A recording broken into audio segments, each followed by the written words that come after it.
தென்னாடுடைய சிவனே போற்றி, எந்நாட்டவர்க்கும் இறைவா போற்றி.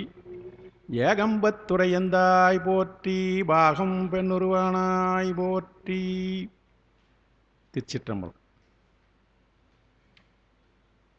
பூழியர்கோன் வெப்பொழித்த புகலியர்கோன் கடல் போற்றி, ஆழிமிசை கல்மிதப்பில் அணைந்த பிரானடி போற்றி, வாழி திருநாவலூர் வந்தொண்டர் பதம் போற்றி, ஊழிமலி திருவாத ஊரர் திருத்தாள் போற்றி.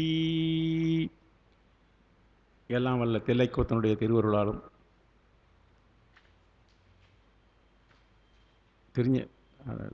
திருமேட்டிலேயே கவனம் வருது, நம்ம தெரியல, நீ திருமேட்டிலேயே கவனம் வருது. திரிவேகப் பெருமானுடைய திருவருளாலும் அடியார் பெருமக்களுடைய பேராதரவாலும் இந்த தலத்திலேயே தொடர்ச்சியாக ஞானமையா அவருடைய பெருமுயற்சியினால் நடைபெற்று வருகிற திருமுறை ஓதுதல் என்கின்ற நிகழ்விலே முதல் திருமுறையிலே நேற்று 5வது பதிகமாக இருக்கின்ற பதிகத்தை பார்த்தோம். இன்றைய தினம் பதிகம் எண் 6, திருமருகலும் திருச்செங்காட்டங்குடியும் என்கின்ற 2 தலங்களுக்கு உரிய பதிகமாக திகழ்கிறது. திருமருகலையும் திருச்செங்காட்டங்குடியும் ஒன்றாக சிந்திக்கிற வாய்ப்பு இதில் கிடைத்திருக்கிற காரணத்தினாலே இன்றைய தினம் 2 தலத்தை பற்றி ஒரு செய்திகளை, சிறு செய்திகள், ஒரு 4 அல்லது 5 மணித்துளியிலே விரைவாக சொல்லிவிடுகிறேன். திருமருகல். மருகல் என்பது வாழையினுடைய ஒரு வகை. மருகல் என்பது ஒரு வகை வாழை. அதை கல்வாழை என்று சொல்லுவார்கள். அந்த கல்வாழை சாதாரண கல் தளத்திலே கூட அது பயிராகக்கூடிய தன்மை உடையது. இது கல் தளத்திலே வருவதனால இதற்கு கல்வாழை வந்தது, கல்வாழை என்று பெயர் வந்தது என்று கருதுவாரும் இருக்கின்றார்கள். அந்த பழத்தை இறைவனுக்கு மட்டும் நிவேதனம் பண்ண வேண்டும் என்கின்ற காரணத்தினாலே அந்த பகுதியில் அதிகமாக இருக்கிறதுனாலே மருகல் என்பது வாழையாக இருப்பதனால அந்த ஊருக்கு திருமருகல்னு பேர் வந்தது. ஆனால் அந்த நிவேதியம் செய்வார்கள், அதை யாருக்கும் மனிதர்களுக்கு உண்ண கொடுக்க மாட்டார்கள். உண்டால் என்னென்னா வயிற்று கோளாறுகள் உருவாகும் என்பது அந்த பகுதியிலே இருப்பவருடைய ஒரு செய்தி சொல்லப்படுகிறது. நமக்கு எந்த வாழைன்னு தெரியும், நம்மக்கிட்ட வந்துடுச்சுனாகாது. ஆகையினால நோய் உண்டாகும், பெருமான் தான் காப்பாற்றணும். அந்த ஊர் மக்கள் வாய்மொழியாக சொல்லப்படுகிற செய்தி இது. ஆனால் எப்போதும் காய்க்கக்கூடியது, சீசன் கிடையாது. ஏன்னா வாழைப்பழம் எப்பொழுதுமே காய்க்கக்கூடியது தான். பெரும்பாலும் வாழை எந்த நேரத்திலுமே கிடைக்கக்கூடியது என்பது நமக்கு நன்றாக தெரியும். ஆகையினால எப்போதும் காய்க்கக்கூடிய மரமாக இருந்தனால இந்த வாழை தலவிருஷம் அந்த கோயில். திருமருகல் என்கின்ற ஊரிலே தலவிருஷமாக இருப்பது வாழை. இந்த தலத்திற்கு இந்த பேர் வந்தது காரணமாகவும் அந்த வாழை நிகழ்கிறது. இந்த ஊரிலே இருக்கின்ற ஆலயம் கோச்சங்கனான் எழுதிய 70 மாட கோயில்களை எழுதினான். இது வரலாறுகள்லாம் உங்களுக்கு நன்றாக தெரியும். அந்த கோயில்களிலே இதுவும் ஒன்று. யானை ஏரா பெரும் கோயில் என்று அழைக்கப்படுகிறது. பாண்டிய நாட்டிலே தாமன் என்கின்ற ஒருவனுடைய வரலாறு நன்றாக தெரியும். இந்த மருகல் என்ற தலத்துக்கு சொல்கிற போது நம்ம ஞானசம்பந்தனுடைய செய்தியை பார்க்கின்ற பொழுது அது நினைக்காது இருக்க முடியாது. திருமருகலிலே தாமன் என்கின்ற ஒருவன் 7 மகள்களையும் தன்னுடைய முறை மருமகனாக இருப்பவனுக்கு கொடுக்கிறேன் என்று சொல்லி ஏமாற்றி, முதல் பொண்ணு பார்த்தாச்சு, பையனை விட்டாங்க. முதல் பொண்ணையும் கொடுத்துட்டாரு, 2வது பொண்ணையும் கொடுத்தாரு. அப்போல்லாம் பெண் வீட்டுக்காரங்க பொருள் கொடுக்கணும். பொருள் இல்லாத ஒரு மாதிரி இருந்தாக கொடுத்துடுவாங்க. என்ன காரணத்தினாலேயோ மருமகன் தானே இருக்கட்டும்னு 6 பெண்களையும் ஏமாற்றினால் 7வது பெண் பார்த்தா உடன்போக்கு என்கின்ற நிலை. அந்த காலத்தில் உடன்போக்கு என்பது தனக்கு விரும்பியவனோடு உடன் சென்று விடுதல், பெற்றோருக்கு தெரியாமல் சென்று விடுதல் என்கின்ற ஒரு நம்முடைய இலக்கணத்திலே ஒரு மரபு இருக்கிறது அகத்துறையிலே. அந்த வழிமுடியாக அவர்கள் சென்று விட்டார்கள். அவர்கள் மருகலிலே தங்குகிறார்கள். தங்குகின்ற பொழுது அவருடைய அந்த மணமகனை நாகம் தீண்டுகிறது. அவன் இறந்து விடுகிறான். அந்த இடத்திலே பெருமான் ஒரு பதிகத்தை பாடி அவனை எழுப்புகிறார். அந்த புகழ்பெற்ற ஒரு தலம் இருக்கிறது திருமருகலுக்கு. அது ஒரு சிறப்பு. நான் அந்த மருகலை சொல்லுகின்ற போது அதை நினைக்கணும். சுவாமி தரிசனத்துக்காக திருஞான சம்பந்தர் அங்கே வருகிறார். இதை பார்க்கிறார். அந்த வரலாறு நம்ம போக வேண்டாம், பெருசாக போகும். அந்த சிறப்பான ஒரு பகுதி. இந்த தலத்திலே அங்கே தங்குகிறார், தரிசனம் செய்கிறார், சில நாட்கள் தங்குகிறார். அங்கே இருக்கிற பெருமானுக்கு மாணிக்க வண்ணர் சுவாமி அம்பாளுடைய பெயர் வந்து வண்டுவார் குழலி. தலமரமாக இருப்பது வாழை மரம். தீர்த்தம் மாணிக்க தீர்த்தம் என்பது. கிழக்கு பார்த்த சந்நிதி. அம்பாள் சந்நிதிக்கு தெற்கில் விஷம் தீர்த்த விநாயகர் என்ற ஒரு சந்நிதி இருக்கின்றது. அந்த இது ஆலயத்தில் போனால் அங்கே நம்ம ஞாபகம் வச்சுக்கொள்ளக்கூடியது. நன்னிலம் ரயில் நிலையத்திலே இருந்து 4 கல் தொலைவு சென்றால் திருப்புகலூர் சென்று அங்கிருந்து மண் சாலை வழியாக இந்த தலத்துக்கு செல்லலாம். அப்போலாம் ஏன்னா இது எழுதப்பட்டது வந்து 53 இது பதிப்பு பெற்ற நூலிலிருந்து வருகிறது. அதுக்கு முன்னே ஒரு 20 வருஷம் முன்னே எழுதியிருக்கலாம். அந்த நேரத்திலே இந்த கல் அப்புறம் ரயில் போகிறது பார்க்குறது தான் ரயிலுடைய வாழை தான் இருக்கும். இப்போ லேட்டஸ்ட்டாக வெளியிடுற புத்தகங்கள்லாம் இப்போ பக்தவச்சன் வெளியிட்டிருக்கார். தலங்களை பற்றி இருக்கிற 276 சில தலங்களை பற்றி இருக்குது. அவர் அப் டு டேட்டாக வந்து எந்த வழியிலே செல்லலாம் இருக்கிறார். இன்னொருத்தர் போட்டிருக்கிறார், திருவான்மையூரில் ஒரு ஓதுவார். அவர் என்ன பண்ணார், இந்த வரிசை தலம் அதெல்லாம் சொல்லவே இல்லை. இங்கேருந்து புறப்பட்டோம்னா சுலபமாக எந்த வகையில் போய் பக்கத்தில் எந்தெந்த தலம் இருக்குதுன்னு சொல்லிட்டு வழியாக போனால் பார்க்கக்கூடிய அளவுக்கு போட்டுக்கிறாங்க. இது இப்போ நிறைய மாடிகை ஆகிருக்குது, சலமாக செய்திருக்கிறார்கள். வேலூரில் இருக்கிறவர்கள் தொண்டை நாட்டு தலங்களாக இருக்கிற நம்ம தலங்களை 3 நாட்களே தரிசனம் செய்வதற்காக ஒரு ரூட் போட்டு கொடுத்துருக்காங்க. 3 நாளில் தொண்டை நாட்டினுடைய தலங்கள் முழுவதையும் பார்ப்பதற்கு எப்படி போகலாம், எந்த ஊர் போகலாம், எப்படி சென்றால் சுலபமாக செல்லலாம் என்ற வகையிலே சொல்லி இது 7 வருஷத்துக்கு முன்னே வந்து வேலூர்லேருந்து கொடுத்துருக்காங்க. அதனால் இப்பொழுது மாறி மாறி வந்து கொண்டு இருக்கிறது.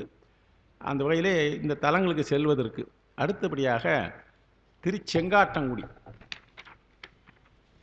இந்த செங்காட்டங்குடி என்பது நன்றாக தெரியும். செங்காட்டங்குடி என்பதற்கு நமக்கு அருமையாக அந்த எப்படி இந்த தாமனுடைய மகளை பற்றி மருகலிலே ஞாபகம் இருக்குது, செங்காட்டங்குடி என்றால் சிறு தொண்டரை பற்றி வர ஞாபகம் இல்லாத இருக்காது. இந்த செங்காட்டங்குடி என்பதற்கு என்ன பெயர் வந்தது? மருகல் என்பதற்கு பெயர் வந்து வாழை மரம் இருந்ததுனால செங்காட்டங்குடிக்கு வந்து விநாயக பெருமான் கயமுகாசூரனை கொண்டதாக வரலாறு விநாயக புராணத்தில் இருக்கிறது. அவர் அந்த கயமுகாசூரனை பெருமான் அவனை காயப்படுத்தி தான் கொல்லுகிறார். அப்பொழுது அந்த கயமுகாசூரனுடைய உடலிலே இருக்கின்ற இரத்தம் அது வெள்ளமாக வந்து இந்த பகுதி முழுவதும் செந்நிறமாக மாறிவிட்டுதான். ஆக இந்த இடத்திலே தான் கயமுகாசூர சம்மாரம் நடந்து இருக்கிறது. ஆகையினால் இந்த தலம் வந்து செங்காடு செங்காட்டம் குடி என்று பெயர் வந்ததாக வரலாறு கூறப்படுகிறது. விநாயக பெருமான் என்ன பண்ணார், யாராக இருந்தாலும் ஒரு நேற்று அதே மாதிரி செய்தி வந்தது, யாராக இருந்தாலும் ஒரு கொலை செய்தால் அதுக்கு உண்டான பரிகாரம், சரியான பரிகாரம் சிவபெருமான் ஊரை வணங்குவது தான். லிங்கத்தை ஸ்தாபனம் செய்து வணங்கினார். செங்காட்டங்குடியில் வந்து இருக்கிற இலிங்கத்தை விநாயக பெருமான் தாபித்து, அதனால்தான் வந்து விநாயக பெருமானை பாடுற போது நம்ம எல்லாம் செங்காட்டங்குடி பதிகத்தை தான் முதல்ல ஆரம்பிப்பாங்க. அங்கமும் வேதமும் தொடங்கி தான் ஆரம்பிப்பாங்க கச்சேரியில். விநாயக பெருமான் சிவலிங்கத்தை தாபித்து வழிபாடு செய்து அருள் பெற்றார். விநாயக பெருமானாக இருந்தாலும் செய்த செயலுக்கு எந்த குற்றமாக இருந்தாலும் அதுக்கு பெருமானிடத்திலே மன்னிப்பு கேட்டுக்கொண்டு அவரிடத்திலே வழிபாடு செய்து விட்டால் சரியாப்படும். அதுக்காக சொல்லியிருக்கார். அதனால் கணபதீச்சரம் என்று பெயர். கணபதியினால் தாபிக்கப்பட்டதனால் இருக்கின்ற ஈச்சரம், ஈஸ்வரனுக்கு கணபதியினால் தாவனம் செய்யப்பட்ட இடமாக இருப்பதனால் அது பேர் கணபதீச்சரம் என்று பெயர்.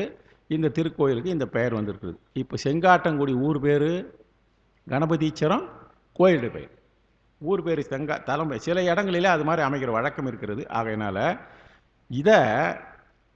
இந்த செய்தியை கந்தபுராணத்தில் வருதுங்க. விநாயக பெருமான் லிங்க ஸ்தாபனம் செய்கிறாருன்னு சொல்ல வராங்க. தெங்காட்டங்குடியை எதற்காக அவர் லிங்க ஸ்தாபனம் செய்து வழிபாடு செய்கிறார் என்பதை கந்தபுராணத்திலே ஒரு பாடல் எடுத்து பாருங்க. ஏடமிழலங்கள் திண்டோர் இபமுகத்து அவுணன் மார்பில். எப்படி இவர் அந்த அவனை பாரு, இபமுகம். இபமுகம் என்றால் கயமுகம், கயமுகாசுரனுடைய அவனுடைய மார்பிலே நீடிய குருதி செந்நீர் நீத்தமாய் ஒழுகும் வேலை. அவனுடைய மார்பிலே இருந்து உதிரம் வருகிற பொழுது அது நீத்தமாக ஒழுக்காக வருகின்ற பொழுது பாருற வரும் கால் ஒன்றில் பரத்தலின், அது ஒரு கால் வழியாக சென்று அதுவே செய்ய காடு என பெயர் பெற்று இந்நூல் கண்டக இருந்ததம்மா. இந்த நூலிலே செங்காடு என்று பெயர்வதற்கு காரணமாக இருந்தது. கந்தபுராணத்திலே நம்ம கச்சியப்ப சிவாச்சாரிய எழுதி. அதுக்கப்புறம் என்ன பண்ணார் பெருமான், இது நடந்துட்ட பிறகு விநாயக பெருமான் மீண்டு செங்காட்டில் ஓர் சார் மேவி மெய்ஞானத்து உம்பர் தாண்டவம் புரியும் தாதை தன்னுரு தாபித்து, தன்னுடைய தந்தையாக இருக்கின்ற சிவபெருமானுக்கு பக்கத்திலே அந்த செங்காடு என்கின்ற பகுதியிலே இருந்து ஒரு உருவத்தை தாபித்து தாபனம் செய்தால் என்ற பிரதிஷ்டை செய்து ஒரு தாபித்து பூண்ட பேர் அன்பில் பூசை புரிந்தனன். விநாயகப் பெருமான் அந்த சுவாமிக்கு அங்கே பூஜை புரிந்தார். இப்போ ஒரு கேள்வி, விநாயகப் பெருமான் புரியணுமா? அப்பா பிள்ளைக்கு இதெல்லாம் என்ன வேணும்னாக்கா அங்கே தான் கொடுக்குறாரு. புராணங்கள் இருக்கு சொல்கிறவங்க புராண ஆசி சொல்ல, புவியிலோர்க்கு பூமியிலே இருப்பவர்கள் எல்லாம் உய்தி பெறுவதற்காக இந்த செயல் தெய்வங்கள் மத்தியிலே இருந்தாலும் பூமியிலே இருப்பவர்கள் பரிகாரத்திற்காக தாய் தந்தையரை வணங்க வேண்டும், இறைவனை வணங்க வேண்டும், உலகிற்கெல்லாம் தாயாக இருக்கின்ற தாயினும் சேர்ந்த தயாபரனாக இருக்கின்ற பெருமானை வணங்க வேண்டும் என்பதற்காக பூவியிலோர்க்கு காண்டகும் அணைய தானம் கணபதீச்சரம் என்பார்கள். இது கந்தபுராணத்தில் இருக்கிற செய்தி. மிக அந்த கோயிலில் பார்க்கணும். இப்போ கோயிலில் சென்று பார்க்கின்ற பொழுது மிக பழமையான திருவாத்தி விருஷம் ஒன்று எழுந்தருளப்படும். அங்கே திருவாத்தி விருஷம் இருக்கிறது. அது செங்காட்டங்குடியில் இருக்கிற அந்த ஒரு சிறுத்தொண்ட நாயனாருடைய வரலாறு. திருவாத்தி விருஷம் இன்று இருக்கின்றார். அங்கே எழுந்தருள் நாயகர் திருமுன்பு இருக்கிறது. எழுந்தருள் இருக்கின்ற நாயருடைய முன்பே திருவாத்தி விருஷம் ஒன்று இருக்கிறது. பிரகாரத்திலுடைய கீழ்ப்பக்கத்திலே சென்றால் இத்தலத்தில் வாழ்ந்த சிறு தொண்டர், பிரகாரத்தில் ஒரு பகுதியில் அந்த ஊருக்கு சிறு தொண்ட நாயனாரை பற்றி வரலாற்றையும் நம்ம அங்கே போகல, பின்னால் வேறு பார்க்கலாம். சிறு தொண்டர், அவருடைய மனைவி திருவெண்காட்டு நங்கை, மகன் சீராளன், அதுக்கப்புறம் உதவியாக இருந்த சந்தனநங்கை, இவர்களது திருவுருவங்கள் அந்த ஆலயத்திலே சென்றால் நாம் பார்க்கலாம். அடுத்தது உத்தராபதியிலிருந்து ஒரு பைரவ வேடத்தோடு வந்தார் இல்லையா, அவர் திருவள்ளுவர் புரிவார். நீரோ பெரிய சிறு தொண்டர், பெரிய சிறு தொண்டர்னு கேட்குறாரு அவர். அது மாதிரி இந்த உத்தராபதியிலிருந்து வந்த பைரவ வேடம் தாங்கிய பரமனுக்கு தன் மகன் சீராளனையே கரிசமைத்து முத்தி அடைந்தனர் என்பது வரலாறு. அடியார் பெருமகனார் அப்பரும் சம்பந்தம். இவர் சிறுத்தொண்ட நாயனாருக்கு அப்பர் வருகின்ற போது அவர் உடனிருந்து அவருக்கு எல்லாம் செய்கிறார். சம்பந்தர் வருகிற போது அவர் உடனிருந்து அவருக்கு அதே தான் வேலை. ஏன்னா ஒரு பெரிய ஞானியாக இருக்கிறவர், பெரிய வீரம் உடையவராக இருந்து அதுக்கப்புறம் ஞானியாகினார். அவர் என்ன பண்ணுறாருன்னா, அவங்கள இதில் வேடிக்கை என்னென்னா, கூட இருந்தவர்களையே திருநாவுக்கரசர் பதிகம் பாடுகின்ற பொழுதும் நாவுக்கரசர் பதிகம் பாடுகின்ற பொழுதும் இவருடைய பெயரை அந்த பதிகங்களிலே குறிப்பிட்டு இருக்கிறார்கள். அதுதான் ஒரு பெருமை. இருவர்களையும் ஒரு காலத்திலே இருந்தவர்கள் இவர்கள். அதனால் இவர்களையும் அப்பரும் சம்பந்தரும் தன் பதிவுக்கு எழுந்தருளிய போது அவர்கள் நன்மை பெற்று அவர்களால் அவருடைய பதிகத்திலே இவர்கள் இயற்றிய பதிகங்களிலே பாடப்பெற்றார் என்பது தெரியும். பதிகத்தில் தெரியும். சித்திரை பூர்ணிமையிலே அங்கே அருமையான திருவமுது படைத்த விழாவே கொண்டாடுகிறார்கள். சித்திரை மாதம் பூர்ணிமை என்று சொல்வார்கள். தட் இஸ் பௌர்ணமியில், சித்ரா பௌர்ணமி என்று அந்த இடத்திலே பூர்ணிமை, பௌர்ணமி தானம்மா? ஆமாம், பூர்ணம் இல்லை, சித்திரை பூர்ணிமைன்னு இருக்கு. இந்த அப்போ சரி சரி, என்ன விழா அதுக்கு பேர்?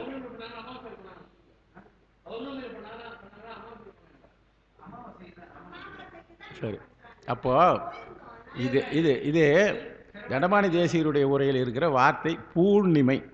பூர்ணிமை என்பது பௌர்ணமி தான் குறிக்குதா? பார்க்கலாம். சித்திரை பூர்ணிமையில் இத்திருவமுது படைத்த திருவிழா அமுது படையல் என்ற பெயரிலேயே வழங்கப்படுகிறது. ஏன்னா இந்த பூர்ணிமை என்ற வார்த்தை இருக்கிறதுனால நான் அப்படியே வச்சுட்டேன். பூர்ணிமைக்கு பௌர்ணமியா என்னமான்றது இனிமேல் தான் சிந்திக்கணும் நம்ம. இது பாருங்க, உரைக்கு உரை தேடப்படுது. இறைவனுக்கு கணபதீச்சரத்தார், இறைவி திருக்கோயில் நங்கை, தலமரம் திரு ஆத்தி, தீர்த்தம் சூரிய தீர்த்தம். இதுவும் நன்னிலத்திலே இறங்கி பக்கத்தில் தான் இருக்குது. இந்த தல வரலாறு தலங்கள் வரும்போது 2 தலத்துக்கு பக்கத்தில் தான் இந்த ஊருடைய பெயர் இருக்கிறது. கிழக்கே 4 மைலிலே இருக்கின்ற புகலூரிலே இருந்து திருக்கண்ணபுரம் மண் சாலையிலே சென்றால் கிழக்கே செல்லலாம் இருக்கிறது. இந்த தலத்துக்கு பற்றி இந்த 2 தலத்துக்கும் பொதுவாக 20 தான் பாடியிருக்கிறாங்க. சுந்தரர் சென்று இந்த தலங்களிலே பாடியதாக நமக்கு பாடல் கிடைக்கப்பெறவில்லை. இதில் பாடியிருக்கும் பாருங்கள், திருச்செங்காட்டங்குடியில் திருஞான சம்பந்தர் 2 பதிகங்களை பாடியிருக்கிறார். இன்றைய தினம் இருக்கிற பதிகம் ஒன்று. அடுத்தது திருநாவுக்கரசர் 2 பதிகங்களை பாடியிருக்கு. ஒன்று தான் திருநாவுக்கரசர் தாண்டகம் மட்டும் பாடியிருக்கார். திருத்தாண்டகம் மட்டும்தான் பாடியிருக்கிறாரு. அது அருமையான பாட்டு. அந்த பாட்டு கந்தமலர் கொன்றை சடையினானேன்னு, அது ரொம்ப ஃபேமஸான பாட்டு. செங்காட்டங்குடி அதில் கண்டே நானேன்பார். திருஞான சம்பந்தர் அடுத்தது வந்து திருமருகல் வந்தால் ஞான சம்பந்தர் 2 இன்றைய பாடமாக இருக்கின்ற அங்கமும் வேதமும். அடுத்தது நல்லா தெரியும், அந்த விஷம் தீர்த்தம் சடையாயனுமா 2 பதிகங்களை பாடியிருக்கிறார். நாவுக்கரசர் ஒரு பதிகம்தான் பாடியிருக்கிறாரு. அது அது இல்லை, நாவுக்கரசருடைய பாடல். அதான் நான் அதை குறிப்பிச்சுன்னா வந்துக்கிறேன். நான் அது என்ன, பெருகலாம் தவம் பேதமை தீர்கலாம் திருகலாகிய சிந்தை தவிர்க்கலாம் பருகலாம் பரமானந்த ஓர் ஆனந்தம் மருகலானடி வாத்தி வரும். அருமையான பாட்டு. அதனால தான் நான் அதையும் குறிச்சு இல்லை. ஆக மட்டும் இந்த அளவுக்கு சிறப்புடைய இந்த தலங்கள், இந்த தலத்தினுடைய பதிகம் வரலாறு எப்படி, பதிகம் எவ்வாறு 2 ஊரும் சேர்ந்து ஒன்றா பதிகம் எவ்வாறு எழுந்ததுன்னு நேற்று பதிகத்தில் ஒரு முறை பார்த்தேன். இந்த திருஞான சம்பந்த பெருமான் வணிகந்தி விஷம் தீர்த்து விடுகிறார்.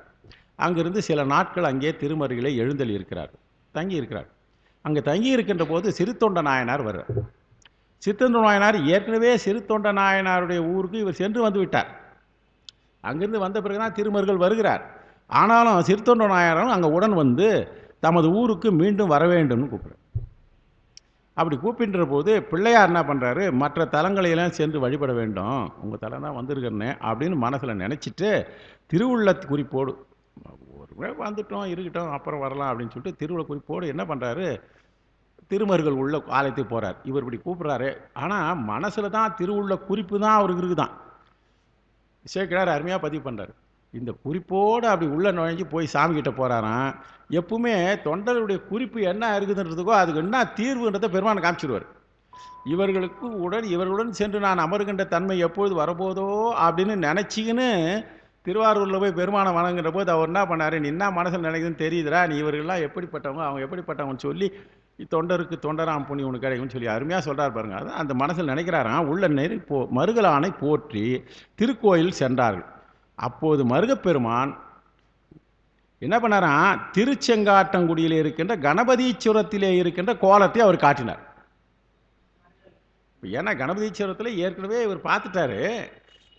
இப்போ நமக்கெல்லாம் என்ன தெரியுது, அதைத்தான் சொல்ல வரேன். அவர்களுக்கு அருட்கண்ணால் பார்க்கிறார்கள். நமக்கு நம்ம சொல்ல வேண்டியதான் தப்பு இல்லை, மருட்கண்ணால் பார்க்குறோம், எல்லாத்தையும் பார்க்குற கண்ணால் பார்க்குறோம்.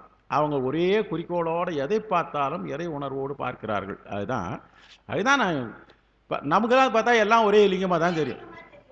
என்னன்னா கொஞ்சம் பெருசாக இருக்கும், கொஞ்சம் பட்டையாக இருந்தது அப்படின்னு சொல்லி ஒரு கணக்கு சொல்லுவோமா ஒழியோ. அதுதான் அருட்கண்ணால் நோக்காதாரே, பார்த்ததுலேயே அடையாளம் இல்லைன்றாங்க. எதுவோ போய் எப்போவாவது ஒரு இடத்துல கொடுத்துன்னு தான் இருக்கிறாரு. அந்த பெருமானுடைய திருவள் நமக்கு எப்போ கிடைக்கிறதோ தெரியல. கணபதீஸ்வரத்தில் கோலத்தை அங்கே காட்டி அருளிப்பார். அந்த காட்டி அருளி உடனே என்ன பண்ணார், அப்போ தான் இந்த பதிகத்தை அவர் பாடுறார். இங்கே அந்த கோலத்தை காட்டி உள்ள குறிப்பை உணர்ந்து, இவர் உள்ள குறிப்பை உணர்ந்து அங்கே கோலத்தை காமிச்சார் இல்லையா. உடனே என்ன பண்ணார், சிறுத்தொண்ட நாயனாருக்கு, அப்பா பெருமானை இங்கேயே எனக்கு தரிசனத்தை கொடுத்துட்டாரு. ஏற்கனவே ஒரு முறை உங்கள் ஊரில் பார்த்ததுனால தான் அந்த பெருமான் தான் இவருன்னு எனக்கு தெரியுது, இல்லைன்னா தெரியுமா. இவர்களுக்கு மட்டும் ஒவ்வொரு ஊரிலே ஒவ்வொரு மாதிரி காட்சி கொடுத்து இருக்கிறார்கள் பெருமான் என்கின்ற ஒரு பெரிய செய்தியை நாம் தெரிகிறோம். இந்த பதிகத்திலே கணபதீஸ்வரத்திலே ஏன் நீ வந்திருக்கிற, நான் திருமருகல் தான் உன்னை இது பண்ணேன், நீ அந்த கணபதீஸ்வரத்தில் இருக்கிற உருவத்தை கணபதீஸ்வரர் கோலத்தை எனக்கு காமிச்சிருக்கிறியே, அந்த கணபதீஸ்வரத்தினுடைய செய்தி இங்கே வந்து எது காமிச்சிருக்கு அப்படின்னு வந்து வினாவாக இருக்கிறது, விடை இல்லை. வினாவிடை திருத்தாண்டகத்தில் வரும். அது வினாவும் இருக்கும் விடையும் இருக்கும். இங்கே வந்து ஒரு வினாவாக இருக்கிறது அப்படின்ற முறையில் வினாவாக இருக்கிற பாடல். இதை வந்து சேக்கிழார் அருமையாக அவருக்கே உரிய முறையில், சேக்கிழார்கிட்ட ஒரு பெரிய சிறப்பு பாருங்கள். அவருக்கடி அவர் தான் பண்ணிகிட்டே இருப்பார். எந்த பதிகம் பாட வரணுமோ அதுக்கு உண்டான அந்த சந்தத்தை அந்த கட்டளை வந்துடுவார். இன்னைக்கு பாருங்கள், முதல்ல 2383வது பாடல் பெரிய புராணத்தில், ஞானசம்பந்த பெருமானுடைய புராணம் 485. என்ன பண்ணுறாரு, கோயில் உள்ள போகிறாரு. அந்த வசனமாக தான் அந்த செய்தி தான் இப்போ நம்ம முதலில் படித்த பதிக வரலாறுல செய்யுள் பாருங்கள். புக்கிரஞ்சி எதிர் நின்று போற்றுகின்றார், திருமருகில் இருக்க பெருமா போற்றுகின்றார். பொங்கு திரை நதிப்புணலும் பிறையும் சேர்ந்த செக்கர்முடி சடைமவுலி வெண்ணீற்றான் தன் திருமேனி ஒரு பாகம் பசுமையாக. பெருமான் என்ன பண்ணுறாரு, தன்னுடைய திருமேனி காமிக்கிறாரு. ஒரு பாகம் பசுமையாக என்று சொல்லுகிற போது பச்சை வண்ணத்திலே உமையம்மையோடு மைக்குலவு கண்டத்தார் மருகர் கோயில் மண்ணு நிலை மனம் கொண்டு வணங்குவார் முன். மருகலிலே உள்ளே போய் வணங்குறோம். இங்கே இருக்கிற பெருமான் எப்படி இருக்கிறான்னு பார்த்தா அந்த நேரத்தில் எப்படி கொடுக்குறாராம்? கை கணலார் கணபதி சரத்தில் மேவும் காட்சி கொடுத்து அருளுவான் காட்ட கண்டார். கணபதீச்சரத்திலே யான் எவ்வாறு விரித்திருக்கின்றோமோ அந்த காட்சியை காட்ட அவர் கண்டார். காட்ட கண்டார். பெருமான் காட்டினார், இவர் கண்டார். அவர் ஏற்கனவே அருட்கண் கொடுத்தாச்சு. ஞானசம்பந்தருக்கு ஞானப்பால் கொடுக்குற போதே அவர் கண்ணுக்கு சரியாக கொடுத்துட்டார். அருட்கண் கொடுத்தாச்சு. இந்த செய்தியை அதுக்கப்புறம் என்ன பாட்டு பாடினார்னு சொல்ல வர்றார். இப்போ ஏற்கனவே நான் சொன்ன பாடல் வேற கட்டளையில் வருகிறது, ஆசிரியர் விருத்தம். இது என்சீர் ஆசிரியர் விருத்தம். இது இப்போ பாடுறாரு. இப்போ 2384வது பாட்டை எடுக்கிறாரு. அங்கமும் வேதமும் மோதும் நாவன்னு பாடினாருன்னு சொல்ல வராரு. இப்போ நீங்கள் அங்கமும் வேதமும் ஓதும் நாவர் அப்படின்னு ஆரம்பிக்கும். அதையே இவர் எடுக்கிறாரு. மறுகல மந்து நிறைந்த கோல மல்கு செங்காட்டின் குடியில் மண்ணி பெருகு கணபதி ஈச்சரத்தார் பீடுடைய கோலமே ஆகி தோன்ற. அந்த காட்சி அந்த மருகில் இருக்கிற பெருமான் திருச்செங்காட்டம் காணணுன்னு உருகிய காதலும் மீது பொங்க உலகர் முன் கொள்ளும் உணர்வு நீட அருவி கண்ணாருற பாடலோற்றார் அங்கமும் வேதமும் என்றெடுத்து. அந்த கட்டளையை கொண்டாந்து அந்த பாட்டில் இப்படி தான் எடுத்தாருன்றது இது மாதிரி நிறைய இடங்கள்ல இருக்குது. இதெல்லாம் நம்ம பெரிய புராணத்தில் அனுபவித்து பார்க்க வேண்டியது அந்த வாய்ப்பு இருக்குது. அடுத்தது இப்போ இது வரலாறு எல்லாம் முடிஞ்சு போச்சு. இப்போ பார்க்கலாம் எந்த சூழ்நிலை பாடுறான்னு நல்லா தெரியுது. செங்காட்டங்குடியிலே இருந்து விருப்பமாக இருக்கிற ஆள் திருமருகூரிலே எனக்கு இதை காட்சி கொடுத்த. எதற்காகப்பா நீ இந்த மாதிரி செஞ்சேன்னு சாமிகிட்ட கேட்குறாரு. நம்மளாலாம் கேட்க முடியாது, நமக்கு ஒரே லிங்கமாக தான் தெரிஞ்சிருக்கோம். ஆனால் அவருக்கு அருமையான காட்சி கொடுத்ததுனால கேட்குறாரு. இப்போ சொல்கிறார் பாருங்க. இப்போ ஒன்றும் இல்லை, இந்த பாடலில் பொதுவான வரிகள் என்று எடுத்துட்டாக்கா கொஞ்சம் எடுத்துட்டா பாடல் சிறிதாக போடும். சுலபமாக பொதுவான வரிகள் என்ன இருக்குது தெரியுமா? கணபதி ஈச்சரம் காமுறவே. கணபதி ஈஸ்வரத்திலே பெருமானே நீ விரும்பி இருக்கின்ற ஆள், நீர் இங்கே இருக்கிறியே, கணபதி ஈஸ்வரத்தில் இருக்கிற கோலத்தை இங்கே விரும்பி இருக்கிறாயே என்பது கேட்குறாரு. அது ஏன்றது கேட்குறாரு. ஒவ்வொரு பாடலையும் கடைசி வரி வருகிறது. அடுத்தபடியாக மருகல் நிலாவிய மைந்தான்றார். திருமருகலே வீற்றிருக்கின்ற பெருமானே. இது பொது வரிகள் எல்லாம். மருகல் நிலாவிய மைந்த சொல்லாய். இந்த மைந்த என்பது ஒரு முறை பொருள் சொல்லிட்டா போதும். அதனால் ஷார்ட்டாக நம்ம சொல்லின்னு போகலாம். இப்போ படிக்கலாமா? அங்கமும் வேதமும் ஓதும் நாவர் அந்தனர் நாளும் அடிபரவ மங்குள் மதீதவள் மாடவீதி மருகல் நிலாவிய மைந்த சொல்லாய் செங்கையலார் புனல் செல்வமல்கு சீர்கொள் செங்காட்டங் குடியதனுள் கங்குள் விளங்கு ஏறி ஏந்தியாடும் கணபதீச்சரம் காமுறவே. மருகலிலே இருக்கின்ற பெருமானே, உன்னுடைய கோலத்தோடு செங்காட்டங்குடியிலே இருக்கின்ற பெருமானுடைய கோலத்தை நீ எதனால் விரும்பி இங்கே இதை காமிச்ச? அந்த கோலத்தை இங்கே ஏன்பா நீ விரும்பி காமிச்சேன்னு கேட்குறாரு. திருமருகலில் நான் உன்னை தரிசனம் பண்ணுறேன். ஏன்னா இது நம்ம நல்ல மனசில் பதிவு வச்சுனா தான் இதனுடைய பாடல் முழு பாடலையும் அதான் செய்தி வருகிறது. செங்காட்டங்குடியில் இருக்கிற பெருமானுடைய கோலத்தை மருகலிலே இருக்க பெருமானே நீ என்ன ஆசைப்பட்டு இங்கே நீ ஏற்றுக்கின. ஆனால் இந்த ரெண்டு ஊரை பற்றி ஒவ்வொரு பாடலிலும் அந்த ஊரினுடைய பெருமையை சொல்கிறார். இதில் ரொம்ப அருமையாக ஒரு பாடலில் சொல்கிறார். அது அங்கே அது வரும்போது சொல்கிறேன். இந்த மருகலிலே இருக்கிறவர்கள் எப்படிப்பட்டவர்கள், மருகலிலே இருப்பவர்கள் எவ்வாறு வழிபாடு செய்கிறார்கள், செங்காட்டங்குடியிலே இருப்பவர்கள் எவ்வாறு வழிபாடு செய்கிறார்கள், அங்கேயும் நல்லவங்க தான் வழிபாடு செய்ய, இங்கேயும். ஆனால் அங்கேருந்து இந்த ஆசைப்பட்டு இது பெருமானே இங்கே காட்சி கூறியா அப்படின்னு கேட்குறாரு.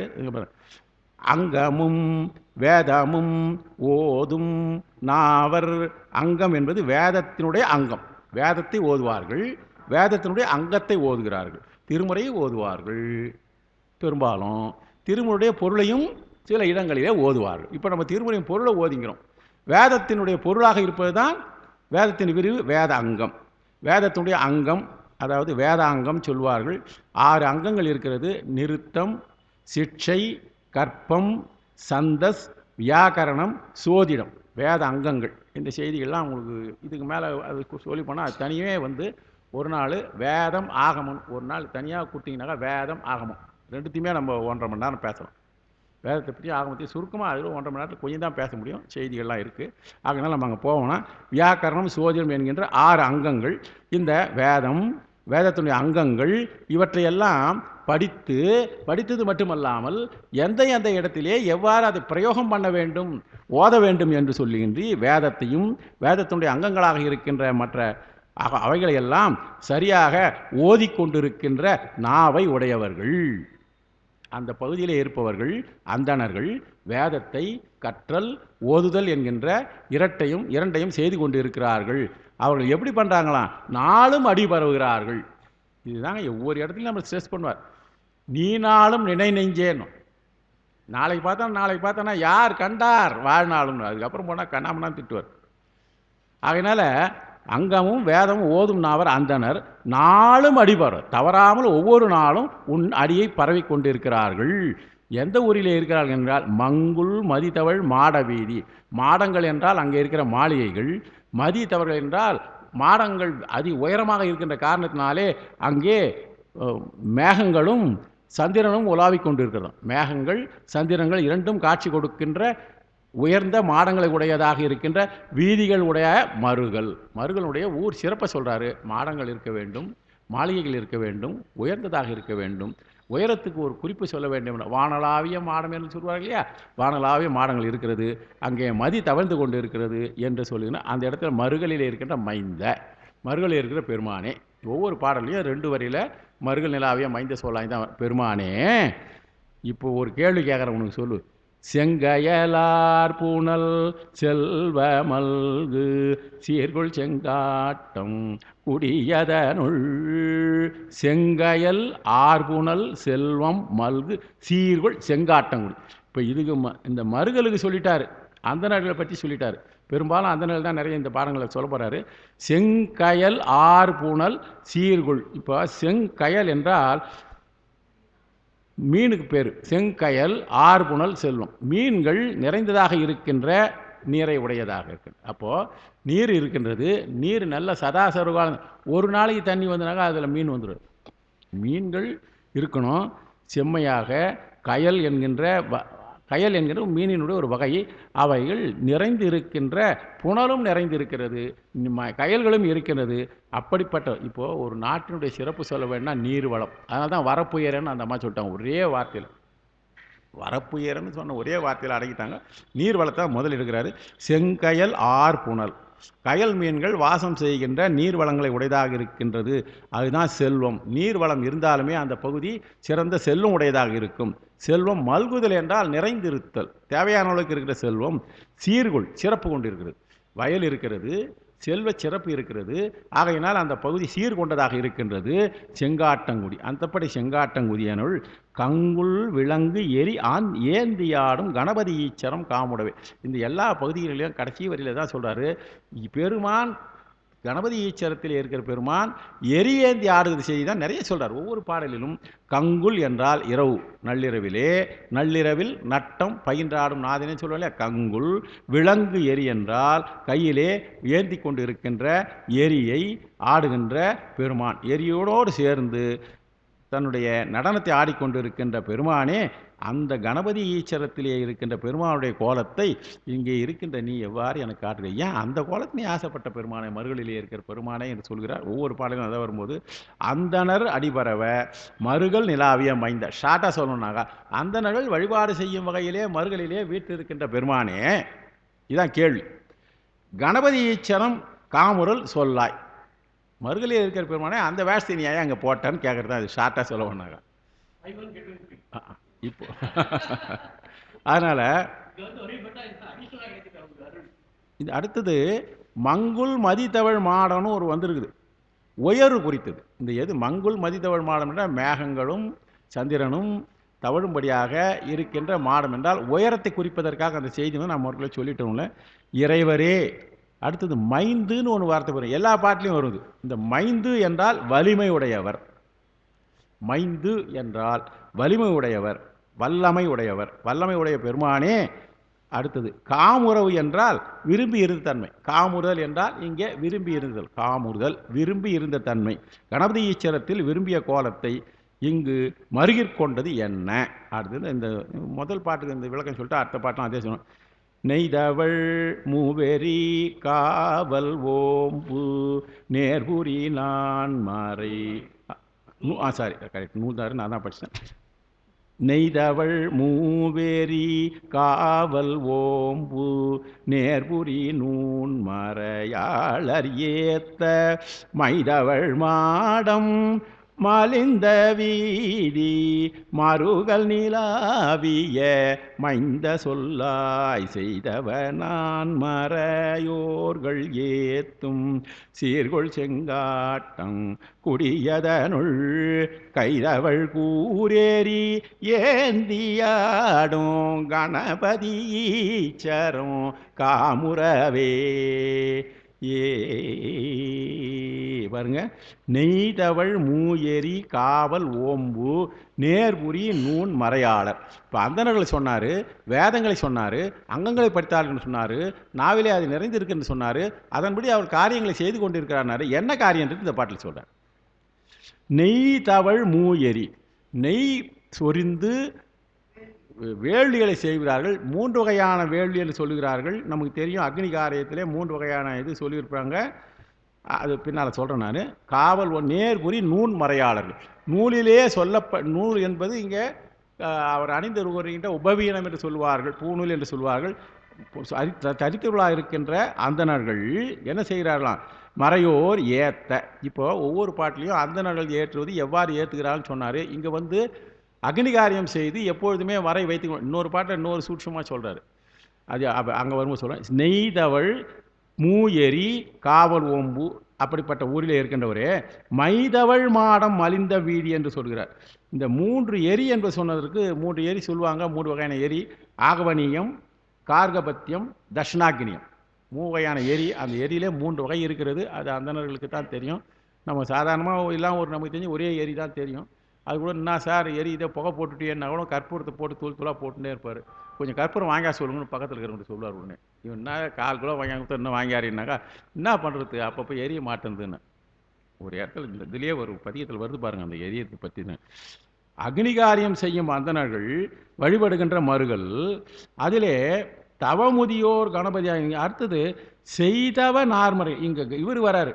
மைதவள் மாடவின்னா மை என்பது இங்கே மேகங்கள். மேகங்கள் தவழ்கின்ற மாடங்களை உடிந்ததாக இருக்கின்ற சிறந்த வீதி.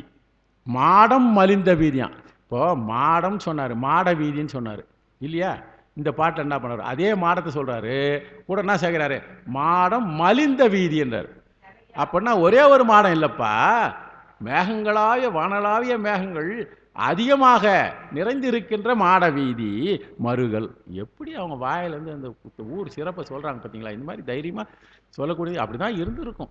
அந்த 13 நம்ம இன்னும் கிட்டத்தட்ட எத்தனையோ வருஷம் ஆகிப்போச்சு. இப்போது 7ஆம் நூற்றாண்டுன்னா கிட்டத்தட்ட 1500 வருஷங்களுக்கு முன்னே நடந்த செய்தி. 1500 வருஷம் ஏறக்குறைய, ஒரு 50 வருஷம் ஏறக்குறைய இருக்கலாம். அப்போ நடந்த செய்தி இது. அருமையாக பாடிக்கிறோம். மருகல் நிலாவிய மைந்தரின் அடிக்கடி சொல்ல போகிறதுல வீரமுடையவனே இளைஞனே சொல்லாய். அங்கே இருக்கிற செங்காட்டங்குடி பாருங்கள். செய்தவ நான்மறையோர்கள் ஏத்தும், தவங்கள் செய்தவர்களாக இருக்கின்ற நான்மறையோர்கள். அங்கேயும் மறையோர்கள் தான் ஏற்றுறாங்க. அவங்க தவம் செய்தவர்கள் தான். பெருமானை ஏற்றுவதற்கு தவம் செய்தார்களால் முடியாது. செய்தவம், செய்கின்ற தவம், செய்ய போகின்ற தவம். இது செய் என்பது எப்பொழுதுமே இடத்துக்கு பொதுவான என்பதை நிகழ்காலத்திலே சொல்லுவது ஒரு மரபு. நிகழ்காலத்தை சொல்லிட்டாக்கா இறந்த காலத்துக்கும் இறந்த காலம் வினைத்தவை. செய்தவ நான்மறையோர்கள் ஏற்றுகின்ற சீர்கொள் செங்காட்டங்குடி. அங்கேயும் நான்மறையோர்கள் ஏற்றுக்கொண்டு இருக்கிறார்கள். அந்த இடத்திலே பெருமான் என்ன செய்கிறார்கள்? இங்கே பாருங்கள், முதல் பாட்டில் கங்குல் விலங்கேரின்னாரு. அந்த விலங்கு ஏறிய ஆடுகிறார் சொல்கிறார். ஏந்தி ஆடினான்னு சொல்கிறாரு. கங்குள் விலங்கு எரியேந்தி ஆடுன்னு சொல்லிட்டாரு. இப்போ எங்கே ஏந்தி இருக்கிறாருன்னு சொல்லிட்டு இந்த பாட்டில் சொல்கிறார் பாருங்க. எங்கே ஏந்திருக்காராம்? கைதவள் கூர் எரி. அந்த எரியை பெருமான் எங்கே வைத்து கொண்டிருக்கார் என்றால் கையிலே தவழக்கூடியது. அந்த எரி நமக்குலாம் எரினாக்கா ரொம்ப கஷ்டமாக போடும், கருப்பாக போடும். ஆனால் கையில் அந்த எரி தவழ்ந்து கொண்டு இருக்கிறதா. குழந்தை தவழுகிற போது ரொம்ப ஆனந்தமாக இருக்கும் இல்லையா, தவழுதல் என்றால். அதுபோல் ஆமாம், கை தவழ் கூர், தவழ்ந்து கொண்டு இருக்கின்ற கூர் எரி ஏந்தி ஆடும் கணபதி ஈச்சரம் காமரு. அப்படிப்பட்ட தலத்திலே இருந்து இங்கே ஏன்பாணி இந்த மணி எனக்கு காட்சி கொடுத்தாருன்னா, இந்த அக்னிகாரியம் செய்து மந்திரர்கள் மறையோர்கள் போட்டும் செங்காட்டம் கொடு. இங்கே வந்து 2 இடத்துக்கும் மறையோர்கள் கொண்டு வந்துட்டார். செங்காட்டம் இரண்டிலும் ஒத்தமை கோரப்பட்டிருக்கிறது. அங்கேயும் மறையோர் இருக்கிறார்கள், இங்கேயும் மறையோர் இருக்கிறார்கள். ஆகையினால இந்த இடத்திலே நீ விரும்பி இருக்கிறாய் என்பது கூட ஒரு காரணமாக இருக்கலாமோ? அங்கேயும் மறையோர் இருக்கிறாங்கய்யா, இங்கேயும் மறையோர் இருக்கலாங்களா, அதனால் நான் இங்கே வந்து காட்சி கொடுத்து இருக்கலாமோன்றது மாதிரி ஒரு கேள்வி வருது. மூயரி யாகமணின்னு சொன்னேன். அந்தணர்கள் இந்த இந்த ஒரு குறிப்பு கொடுக்குறாருங்க. இந்த நெய்தவள் மூயரி காவல் ஓம்புன்னு வருது பாருங்க. இதுதான் நுணுக்கமான உரையாசிரியர் கொடுக்குறது. காவல் ஓம்புனாக்கா எரியானது சதா சர்வகாலம் எரிந்து கொண்டே இருக்குமா. அக்னிகாயம் செய்வதற்கு யாகசாலை என்று வைத்துக்கொண்டோம். இப்போ நம்ம வீட்டில் பூஜை ரூம் வைக்கிறோம் இல்லையா, அந்தணர்கள் நல்லா இருக்கிறவங்க முதல்ல யாகசாலையை பர்மனெண்ட்டாக வச்சுருப்பாங்களாம். அவங்க தினசரி யாகம் செய்கிற தொழிலை இருப்பார்கள். ஆகையினால் அந்த யாகசாலையை எப்போதுமே நிறைந்து இருக்கும். இது பாருங்கள், அந்தணர்கள் மணக்காலத்தில் எடுத்த தீயை, திருமணத்தின் போது அவர் காலத்திலே செய்கின்ற தீயை அணையாதே பாதுகாக்க வேண்டியது மரபு. திருமணத்தின் போது வேள்வி செய்தார்கள்ல, அந்த திருமணத்தீயை அணையாமலே பாதுகாக்க வேண்டியது மரபு. இந்த வழக்கம் இருந்தது. இது நான் ஒரு இடம் சொல்கிறேன் பெரிய புராணத்திலே. இது ஒரு அருமையாக நம்ம எடுத்து காட்டுறாரு நம்ம சிவச்சந்திரன். அதான் நம்ம இவர் தான் சொன்னிருக்கார். சிவச்சந்திரன் ஐயா சொல்கிற போது ஸ்ட்ரெஸ் பண்ணி சொல்லுவார் அதை. ஆனால் வந்து மணக்காலத்து எடுத்த தீயை அவியாதே பாதுகாக்க வேண்டியது மரபு ஆதலின் மூயரி காவல் ஓம்பும் மறையவர்ன்றார். அந்த எரியை காவல் ஓம்புகிறேன் என்றால் அவியாமல் பார்த்து கொண்டு இருக்கின்ற மறையவர் என்றார்.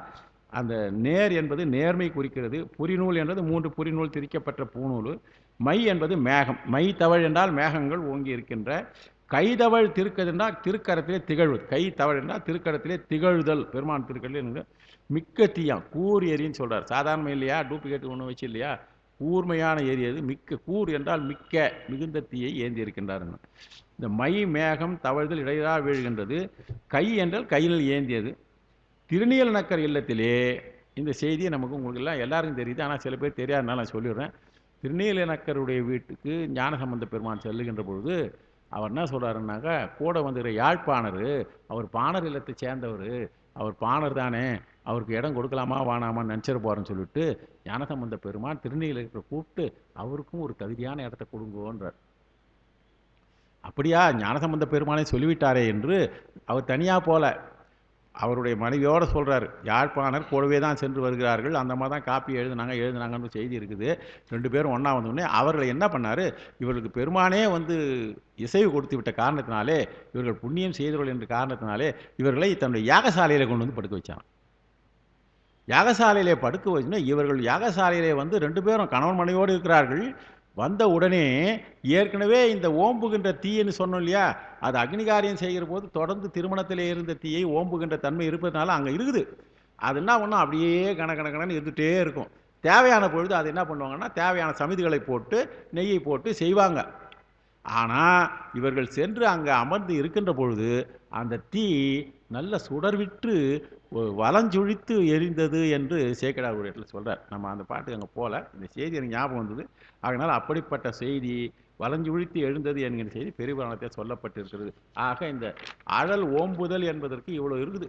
திருமணமானவர்கள் அந்த திருமணத்துக்கு போடுகின்ற அந்த அக்னி குண்டத்தை பத்திரமா வைத்து கொண்டு இருந்தார்கள் என்கிற ஒரு செய்தி நமக்கு புதிய செய்தியாக இருக்குது. அடுத்தது இப்போ சொல்கிறா பாருங்க, மறையோர்களுக்கு இப்போ அடுத்து சொல் தோலோடு நூல் இழை சேர்ந்த மார்பர் தொகுமறையோர்கள் வளர்த்த செந்தி. எவர்களாம்? தோலோடு நூல் இழை சேர்ந்த மார்பல். நூல் இழை சேர்ந்த மார்பர் ரைட்டு. அந்த நூல் இழை மட்டும் சேர்ந்து இருக்குதுனாக்கா அவங்க வச்சிருக்கிற தோல் என்னதுனாக்கா, அவங்க இருக்கிற போன்று தோல் என்பது கிருஷ்ணாஜினம் என்கின்ற மான் தோல்.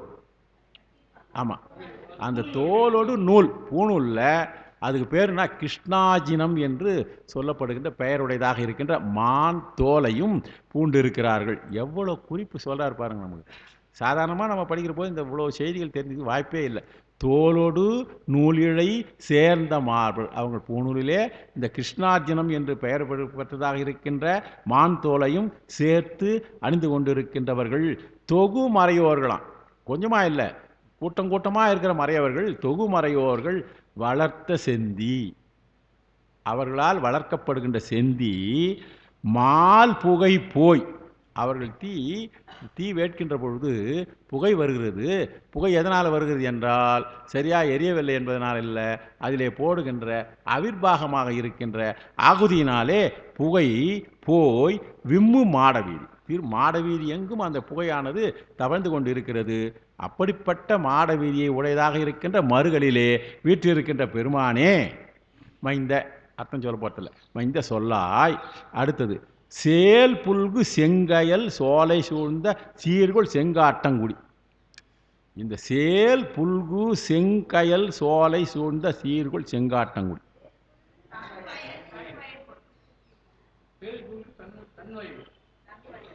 ஓ, செங்கயல் இல்லையோ, நான் செங்கயல்னு போட்டேன்.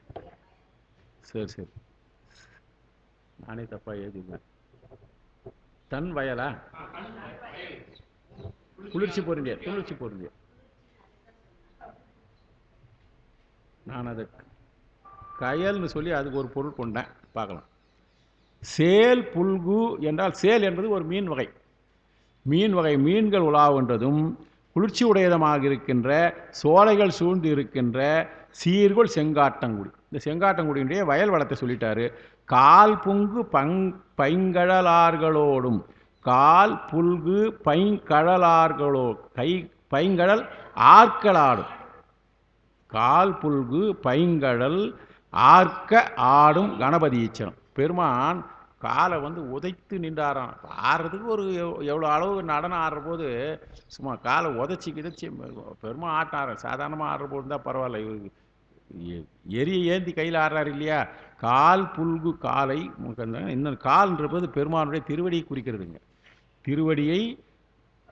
அடுத்தது இந்த கயல் என்பது, சேல் என்பது மீனுடைய வகை. அப்படிப்பட்ட செங்காட்டங்குடியிலே இருக்கிற பெருமான் இங்கே மீன் வளத்தை சொன்னார், குளிர்ச்சி பொறுத்த சோலை என்று சொன்னார், சோலைகள் சூழ்ந்து இருக்கிறது சொன்னார், நெருங்கி இருக்கிறது என்று சொன்னார். அப்படிப்பட்ட செங்காட்டங்குடி. செங்காட்டங்குடியிலே இந்த இடத்துல வேறு யாரை பற்றியும் சொல்லலை, வயல் வழியை பற்றி சொல்லிட்டாரு. இது யாகப்புகை உம்முகின்ற மறுகளிலே உள்ள தேவனை குளிர்ந்த வயலும் சோலையும் சூழ்ந்த செங்காட்டங்குடியை விரும்புவது ஏன் என்று விநாயக செய்தி. இந்த தோல் எங்கிறது கிருஷ்ணார்ஜுனன் சொல்லிட்டேன். அடுத்தபடியாக அடுத்த பாடல் காமரு கேள்வி நாம, சரி கரெக்ட், நாமரு கேள்வியர் வேள்வி, கரெக்ட் தானே? நான் மறுதான், நான் சொல்கிறேன். நான் வேண்டாம், நாவிலே வாழ்ந்தாகிற நாமரு கேள்வியர் வேள்வி ஓவா நான் மறையோர் வழிபாடு செய்ய மாமருவும் பனி மாமருவும் மணி கோயில் மேய மருகல் நிலாவிய மைந்த சொல்லாய். பாருங்க, நாமரு கேள்வியர், அந்தணர்கள் வேள்வி இடையறதாக செய்கிறாருன்னு சொன்னார் இல்லையா. அவங்க எப்பொழுதுமே நாவின் மூலமாக இந்த நாமரு கேள்வியர் என்பதற்கு ஒரு சிறந்த குறிப்பிடுகிறாரு. நாவில் பொருந்திய வேதங்களை உடையவர். நாவில் மறுவுதல் என்றால் பொருந்துதல். ஏகன், இது கந்தபுராணத்தில் வருதா, அவங்க வராது. ஏகன் யோகம் மறுவுதல், இந்த வார்த்தை சொல்றார் கந்தபுராணத்தில். ஏகன் யோகம் மறுவுதல், யாரை வச்சுட்டு? நால்வர் பெருமக்களுக்கு ஏகன் என்ன பண்ணுறாரு, அவர்களை இருந்தபடி இருந்து காட்டினார் இல்லையா. அந்த சனகாதி தேவர்களுக்கு பெருமான் என்ன செய்கிறாரு?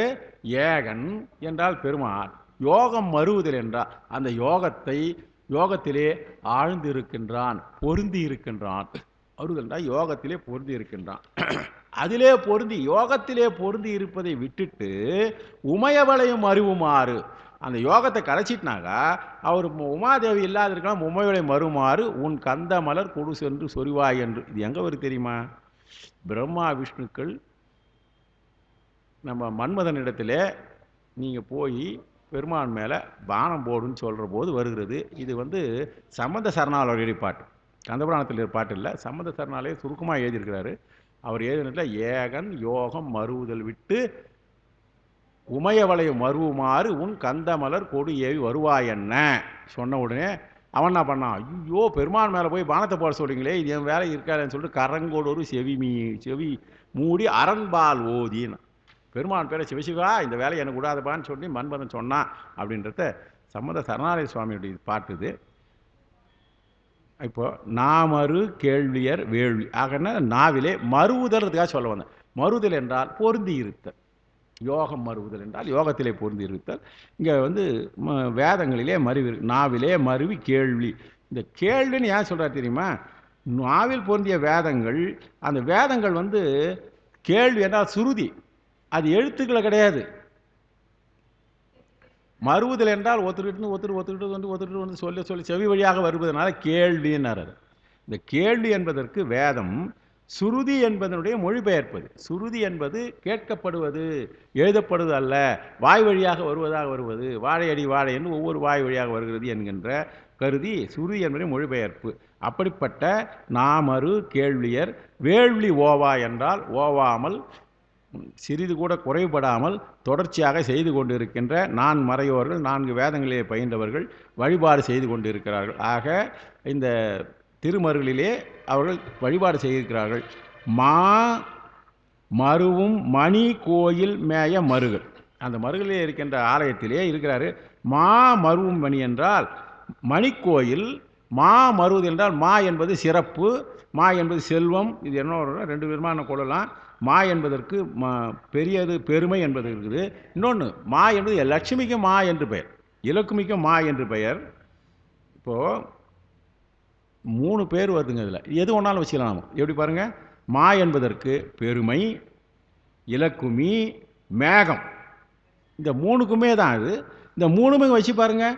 மருவும் மணிக்கோயில், மேகங்கள் தவழ்கின்ற மணிக்கோயில், பெருமைக்குரிய மணிக்கோயில், லக்ஷ்மி கடாட்சம் நிறைந்த மணிக்கோயில், செல்வம் நிறைந்த மணிக்கோயில், எவ்வளவுக்கும் பொருந்துமா அந்த சொல், அவ்வளோ அருமையான சொல்.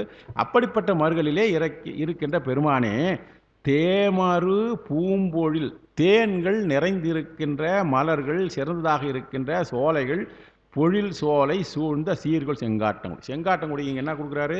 பூம்பொழில் இருக்கின்றது, தேன்கள் நிறைந்ததாக இருக்கின்ற மலர்கள் இருக்கின்றது. அப்படிப்பட்ட சோலை, அப்படிப்பட்ட இடத்திலே இருக்கின்ற செங்காட்டங்குடியிலே இருக்கின்ற பெருமானே, காமரு சீர் மகிழ்ந்து ஏந்தி ஆடும். காமரு சீர் மகிழ்ந்தானே, மகிழ்ந்து ஏந்தி இல்லையோ?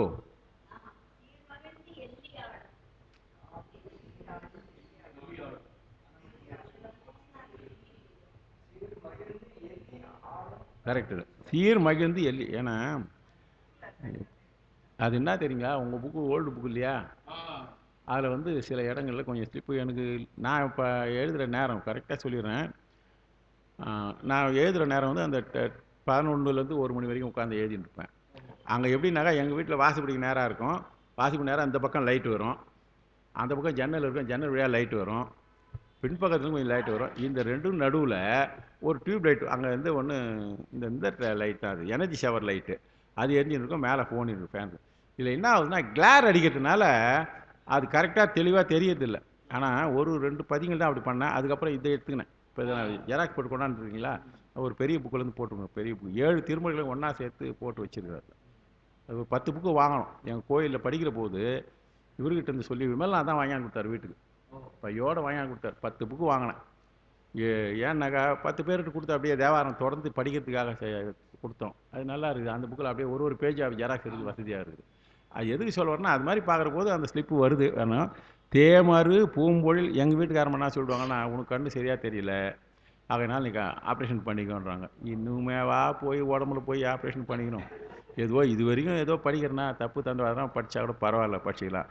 இல்லை நான் என்ன பண்ணேன், இன்னும் ஒரு முறை அதை ரிவைஸ் பண்ணாத விட்டுட்டேன். இனி வரும்போது அந்த மாதிரி நான் இதை பார்த்துக்கிறேன், ஒரு முறை பார்த்துக்கலாம் சரியாக போடும்.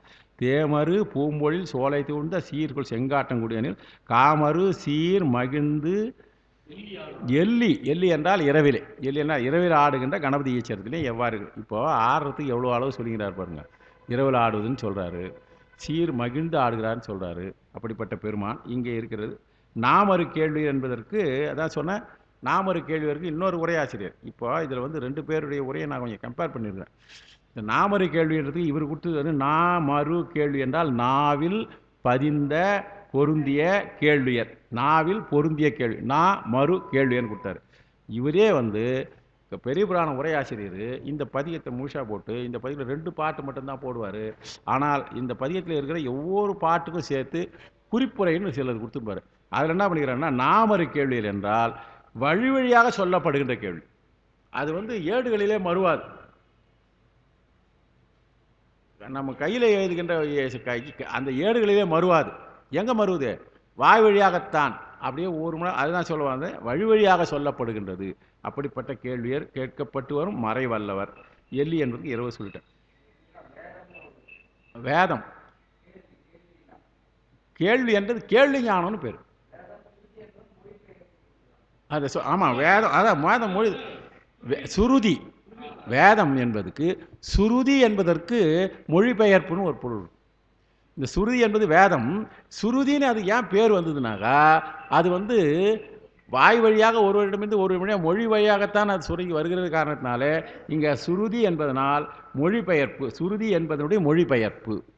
வேதம் என்பது சுருதி என்று சொல்கிறோம் இல்லையா, அந்த சுருதி என்கின்ற வடமொழி சொல்லுக்கு வேதம் என்பது மொழிபெயர் தமிழில் கூறப்படுகிறது. புரிஞ்சிச்சிங்களா? அதான் குறிப்பு எழுதியிருக்கார் அவர். தண்டபாணி தேசிகர் உரை தான் இது. அடுத்தது பாடல் முழவும் விழவும் ஓவா பன்மறையோர் அவர் தாம் பரவ மாட நெடுங்கோடி வீழ்தடவும் மருகல் நிலாவிய மைந்த சொல்லாய் சேடக மாமலர் சோலை சூழ்ந்த சீர்கொள் செங்காட்டம் குடியதனுள் காடகமே இடமாக ஆடும் கணபதி ஈச்சரம் காமுறவே. பாடல் முழவு விழவு. விழவு விழாக்கள் நடைபெறுகிறது. விழவு அறாத மாடங்களாக இருக்கிறது. தொடர்ந்து விழாக்கள் நடந்து கொண்டு இருக்கிறது.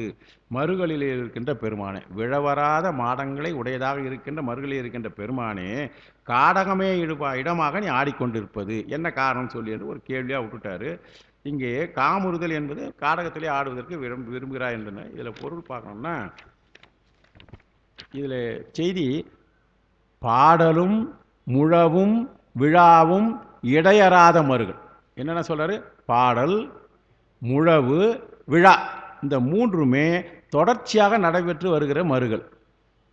ஆனால் அதை யார் பரவுகிறாங்களோ அப்படிப்பட்ட மறையோர் பரவு நின்ற மைந்த, மறையோர்கள் பரவுகின்ற மைந்தனே என்றவும், கொடி தடவு மறுகள் எனவும், இந்த கொடிகள் தடவு என்றால் கொடிகள் வானலாவை பறக்கின்ற மறுகள் எனவும் இயைத்து பொருள் காண்க. இப்போ எடுக்கும் இந்த மொத்தமாக சேர்த்து அப்படியே பொருள் போடும்போது பாடலும் முழவும் விழவும் இடையறாத மறுகள் என்றும், மறையோர்கள் பரவ நின்ற மைந்த எனவும், கொடி தடவு மறுகள் எனவும்.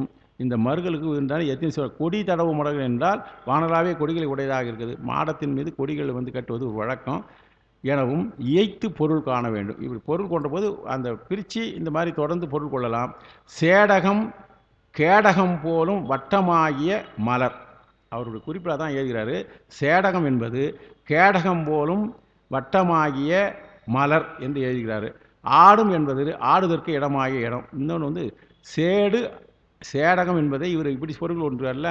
இங்கே பெரிய பிராணதாசி என்ன சொல்கிறேன்னா, சேடு என்றால் பெருமை, சிறப்பு பொருந்தியதாக இருக்கின்ற, சிறப்பை அகத்திலே உடையதாக இருக்கின்ற தன்மை உடையதுன்னு சொல்லியிருக்காங்க. அதனால் அவருடைய தண்டபாணி தேசிகருடைய உரை வந்து கொஞ்சம் அவருடைய கொஞ்சம் ஹை ஸ்டைலில் இருக்கும், வேறு ஒன்றும் இல்லை. இவர் வந்து உரை பெரிய புராண உரைக்காரர் என்ன பண்ணியிருக்காருன்னா கொஞ்சம் வித்தியாசமாக எழுதியிருக்கிறாரு. வித்தியாசம் ஒன்றும் இல்லை, 2 தான் பெருமைக்குரியதாக இருந்து இருக்கிறாரு. அடுத்தது புனையடல் ஓம்புகை அந்த நாளர் பொன்னடி நாள் தோறும் போற்றிசைப்ப மனைகெழு மாடம் மலிந்த வீதி மருகல் நிலாவிய மைந்த சொல்லாய் கிளைகெழு தன்வயல் சோலை சூழ்ந்த சீர்கொள் செங்காட்டம் குடியதனுள் கலைவளர் கூரேறி ஏந்தியாடும் கணபதீச்சரம் காமுறவே. இங்கே வந்து கலையா கணையா பாருங்க, கணைத்தல். ஒலியுடன் கூடிய எரிகிற போது ஒலியுடன் சேர்ந்து எரிகிறதுன்னு கணைதல் என்றால் ஒலித்தல். அடுத்தது சினை என்று மூன்றாவது இல்லை. சினை என்றால் கிளைகள், மரத்தினுடைய கிளைகள். சினை கெழு தன் வயல் சோலை, வயலிலே இருக்க செழித்த வயல் இருக்கின்றது, சோலை இருக்கின்றது. சோலைகளிலே கிளைகளை உடையதாக இருக்கின்றது. இப்போ சாதாரணமாக ஒரு மரம் வந்து கிளைகளை உடையதாக இருந்தாலும் சினை என்பது மரக்கிளை என்று பெயர். சூழ்ந்த சீர்கொள் செங்காட்டங்குடின்னு சொல்லிட்டார். இது அழலோம்பும் அந்தணர்கள் வணங்குகின்ற மறுகளில் இருக்கின்ற பெருமானே கணபதீச்சரம் காமுறுதல் என்ன என்று இதே தான் முதல் பாட்டிலையும் அதே தான் வருகிறது. இங்கே முதல் பாட்டில் சொன்னார் நாள்தோறும் போற்றிசைப்பேன்னு சொன்னார். தவறாமல் அவர்கள் செய்கிறாரு. போன பாட்டில் இடையறாத மறுகள் விழா வந்து தொடர்ந்து இருக்கிறதுன்னு சொல்லிவிடார். ஒவ்வொரு பாட்டிலையும் தொடர்ச்சியாக அவர்கள் வழிபாடு செய்து வருகிறார்கள் என்ற செய்தி தான் சொல்லுகிறாரு. இவர் என்ன பண்ணுறாரு, மனை அழல் என்றால் இந்த புனை கடல்னு சொல்கிறோம் இல்லையா, புனை கடல்னு ஒரு வார்த்தை வருது இங்கே வந்து. ஆமாம், முதல் வருது. புனை கடல் என்றால் சாத கண்ணும் முதலாகிய 16 கிரியைகளானது. இந்த கடல் என்பது ஓம்புவதற்காக இருக்கின்ற யாகசாலை தயார் பண்ணுறாங்க இல்லையா, அதில் சாதகன்மம் முதலாய 16 கிரியைகளாலும் அழகு செய்யப்பட்ட யாக அக்னி. யாக குண்டியில் இந்த கோலம் போடுற அழகுலாம் இல்லை. அவங்க வந்து அதுக்கு உண்டான மந்திரபூர்வமாக எல்லாம் செய்கிற போது அந்த யாக அக்னியானது நல்ல செழித்து வளரும். யாக அக்னிக்கு சாதகன்மம்னு ஒரு தொடக்கம் இருக்கிறது. சாதகன்மம் முதலாக சொல்லப்படுகின்ற 16 வகையான கிரியைகள் இருக்கிறது. அவங்க அந்தனர்கள் செய்கிற போது அந்த கிரியை இது கையில் என்னென்னா அந்த அது எதுவோ செய்வாங்க, நமக்கெல்லாம் அது புரியல இருக்குது. இது அத்தனையும் அவர்கள் என்ன செய்கிறார்கள் என்பதை கம்மியாக சக்திவேல் முருகனார் அந்த கும்பாபிஷேக மலர்னு ஒன்று பெரிய புக்கை அவன் போட்டிருக்காரு. அதில் தெளிவாக எழுதியிருக்கார். எந்த இது எப்படி செய்கிறான், முத்திரைகள் அந்த முத்திரை எதுக்காக வருகிறேன்னு எல்லாம் தெளிவாக போட்டு அவர் எழுதியிருக்கிற அந்த விவரம் எல்லாமே அந்தனாளருடைய பெரிய தீட்சிதர்கிட்டலாம் கேட்டு விளக்கமாக எழுதியிருக்கிறாரு. பயன்படுத்துவதுக்கு தான் முடியவில்லை முழுமையாக. அதான் கோர்ஸ் வச்சுருக்காரு எஸ்ஆர்எம்மில் போட்டு அவர் சிம்பிளாக சொல்லியிருக்காரு. அவர் முழுமையான புக்கு ஒன்று போட்டிருக்காரு. அந்த புக்கில் பார்த்தா கும்பாபிஷேகத்தை தெளிவாக பண்ணணும். ஒவ்வொரு மந்திரத்துக்கும் என்னான்னு இருக்குது, ஆனால் பயன்படுத்துறதுக்கு இல்லை, வாய்ப்பு இல்லாத இருக்கிறது. சில பேர் கொஞ்சம் போகிறாங்க, முழுமையாக எவ்வளோ பிடிக்கிறாங்களோ பிடிச்சின்னு தான் வராங்க. இப்போ நம்ம திருமுறை வகுப்பில் எத்தனை பேர் திருமுறை பைக்கில் முழுசாக இருக்கிறோம். அதுபோல் அட்டனன்ஸ் கொடுத்துட்டாக்கா சர்டிஃபிகேட் வாங்கிக்கிற மாதிரி இருக்குது. முதல் தொடக்கத்தில் அப்படியே இருந்தோம். 2வது வகுப்பு 3வது வகுப்பு 5வது வகுப்பு 6வது அவ்வளோதான், இவ்வளவு தான் இது என்று நினைத்து கொண்டு இருக்கிறோம். அது மாதிரி இல்லாத தெளிவாக இருக்கின்ற ஒரு சூழல் இருக்கணும். அது மாதிரி இல்லை. இப்போ போயிட்டு வந்து நான் ஒரு 10 பேர் பார்த்துருக்கேன். அவர் எஸ்ஆர்எம்மில் போய் படித்து வந்தவங்கள சில பேர் கொஞ்ச நாளைக்கு அப்படி இருக்கிறாங்க, அதுக்கப்புறம் அது வேறு மாறி விடுகிறார்கள் என்பது தான் செய்தி. மனைகழு மடிந்தவன் புனையழல் ஓம்பு கை அந்தனார்கள் பொன்னடி நாள்தோறும் போற்றி செய்ப்ப. அதுதான் பண்ணால் புனை அழல் என்பதற்கு சாதகண்ணு முதலாக சொல்லப்படுகின்ற 16 கிரியைகளாலும் அழகு செய்யப்பட்ட யாகாக்னி. யாகாக்னியை கிரியைகளால் அழகு செய்யப்படும். அது 16 வகையான கிரியைகள் இருக்கிறது. அடுத்தது பொன்னடி என்பது சொல்கிறாங்க இல்லையா. ஏன் பொன்னடி என்று சொன்னால் பொண்ணை போற்றாதவங்க யாருனா இருக்காங்களா? பொன்னடி என்று சொல்கிற போது பொன் போல அனைவராலும் போற்ற பெறுகின்றது திருவடி. பெருமானுடைய திருவடி எல்லோராலும் போற்றப்படுகின்றது. பொன் என்றால் அதற்கு ஒரு தனி மரியாதையோடு போற்றுகின்ற திருவடி. இன்னொன்று, பொண்ணுக்கு இயற்கையிலேயே களிம்பு கிடையாது. பெருமானுடைய திருவடி, அது ஏன் திருவடியை வந்து பொன்னடின்னு சொல்கிறார் என்றால் பொண்ணுக்கு ஏற்கனவே களிம்பு கிடையாது. ஆகையினால களிம்பற்று இருக்கிறது, இயற்கையாகவே ஒளி பெற்று இருக்கிறது, என்றும் மங்காது இருக்கின்றது. ஆகையினால தான் பொன்னை போன்ற இயற்கையே பாசமின்றி அடைந்தாரையும் பாசை நீக்குகின்ற திருவருள். திருவடிக்கு இவ்வளோ விஷயம் இருக்குது. அது இயற்கையானது, பாசங்களிலே இல்லாதது, அது ஒளி பொருந்தியது, இயற்கையாகவே அந்த தன்மை உடையதாக இருந்தாலும் தன்னை யார் வணங்குகின்றார்களோ அவர்களிடத்திலே இருக்கிற பாசங்களை நீக்கக்கூடிய தன்மை உடையதாக இருப்பதனால பெருமாடு திருவடிக்கு பொன்னடி என்கின்ற ஒரு சொல்லுக்கு இத்தனை விளக்கத்தை கொடுக்கிறார் நம்ம ஆசிரியர். கல்லெறிய விலகும் பாசி போல ஒரு நாள் ஒரு கால் போற்ற சிவஞானம் சித்திக்கும். ஆகையினால இந்த சிறிதாக அந்த குட்டத்திலே கல் எறிந்தாக பாசம் அப்படி விருவி வருவது இல்லையா, அது மாதிரி வராத முழுமையான தன்மை உடையதாக இருக்கிறார்கள். அப்படிப்பட்ட அந்தணர்கள் நாள்தோறும் போற்றுகின்ற இசைப்பத காரணத்தினாலே பெருமான் வீட்டில் ஞானத்தை எய்துகின்றார்கள். ஞானத்தை எய்துவது என்றால் எவ்வளோ கஷ்டம் பாருங்கள். திருவடியை போற்ற வேண்டும், நாள்தோறும் போற்ற வேண்டும், இந்த கிரியைகளை சரியாக செய்து போற்ற வேண்டும் என்று இந்த 2 பதியங்களிலுமே அந்தனுடைய பெருமை பெரும்பாலும் பேசப்படுகின்றது. அதனால தான் அங்கமும் வேதம் ஓதும்னா அவர் பெரும்பாலும் பேடுறவங்க முதல்ல ஏற்றுப்பாங்க பெரும்பாலும். ஆமாம், அந்த அது இன்னும் கொஞ்சம் ஆகையினால நாவுக்கரசர்கள் தான் அது கொஞ்சம் குறைவாக இருக்கும். அது அவருடைய தன்மை. அது பெரும்பாலும் சொல்லுவாங்க கொஞ்சம் அந்தனுடைய இசம் அவர்கிட்ட அதிகமாக இருக்கும்னு கூட ஒரு வைரா சொல்லுவார். வைரா வந்து இது கொஞ்சம் சொல்லுவார் அவர். மற்றவங்க சொல்ல ஆமாம், அவருக்கு போட்டு உடைப்பார்.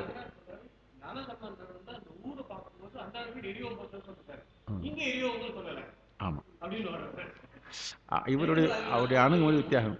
அந்தணர்கள் நாள்தோறும் போற்றி இசைப்பதனால நிலைத்த ஞானத்தை ஏதுகின்றனர் என்பதாகவும், உடன் பிறந்தே கொள்ளும் பகையாய் தன்னையும் காட்டாது தன் தலைவனையும் காட்டாது நிற்கின்ற மூலமலம் என்று சொல்லுகின்ற இந்த மூலமலத்தை இங்கே கொடுக்க தண்டபாணி உரை தான். அது மூல மலப்பகையை வெல்லும் வீரராதலின் மைந்த என்றார். இந்த மைந்த என்பதற்கு ஒரு குறிப்பு இங்கே வந்து கொடுக்குறார் பாருங்க.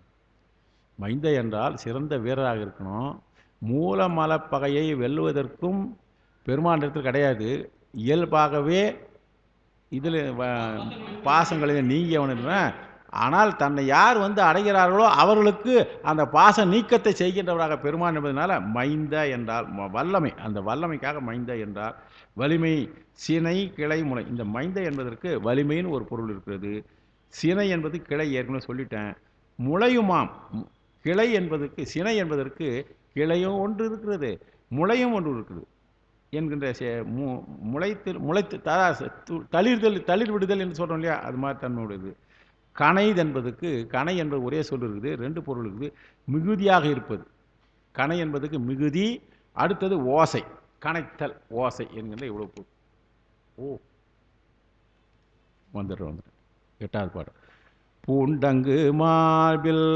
பூண்டங்கு மார்பில் இலங்கை வேந்தன் பொன்னெடும் தோள் வரையால் அடர்த்து மான்தங்கு நூன்மறையோர் பரவ மறுகல் நிலாவிய மைந்த சொல்லாய் சேன்தங்கு மாமலர் சோலை சூழ்ந்த சீர்கொள் செங்காட்டம் குடியதனுள் கான்தங்கு தோள் பெயத்து எல்லியாடும் கணபதி ஈச்சரம் காமுறவே.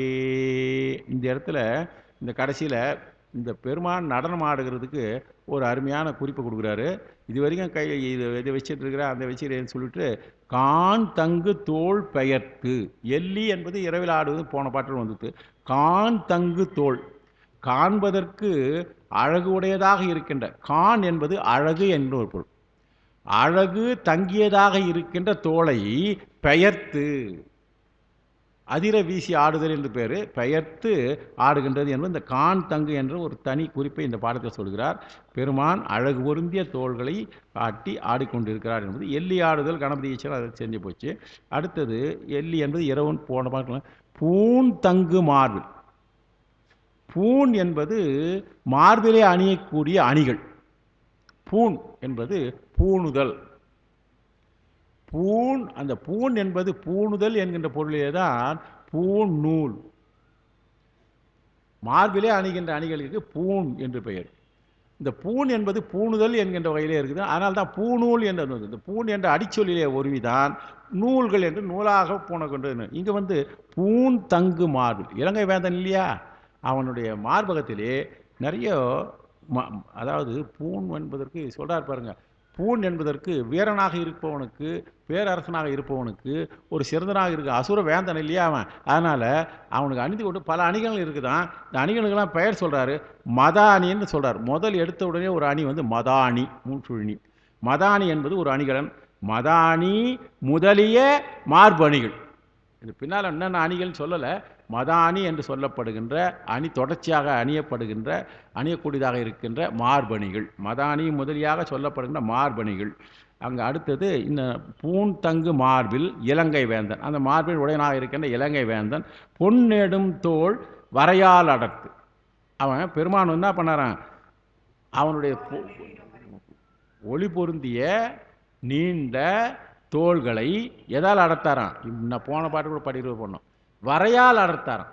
நேரம் அவர் கால் இவர் மேலே படல, பெருமாளுடைய திருவடி இவர் மேலே பட்டுருந்தனாக இந்த கடாட்சம் இதுவாகிட்டு போனோம் தெரியல. நடுவில் என்ன இருக்குது, மலை இருக்குது. அதனால் வரையால் அவர் வரைய அழுத்துறார், வரையால் வந்து அவனை அடர்த்தார், தோலை அடர்த்தார். மான் தங்கு நூன் மறையோர் பறவை. இந்த மான் என்பதுக்கு மாண்பு, மான் என்பது பெருமை, மாட்சிமை. மான் மாட்சிமை, பெருமை, பெருமை தங்கியதாக இருக்கின்ற நூல். நூல் என்றால் நூலை அடைந்ததாக இருப்பவர், நூல் அணிந்தவர்கள் நூல் மறையோர் என்று சொல்லலாம்.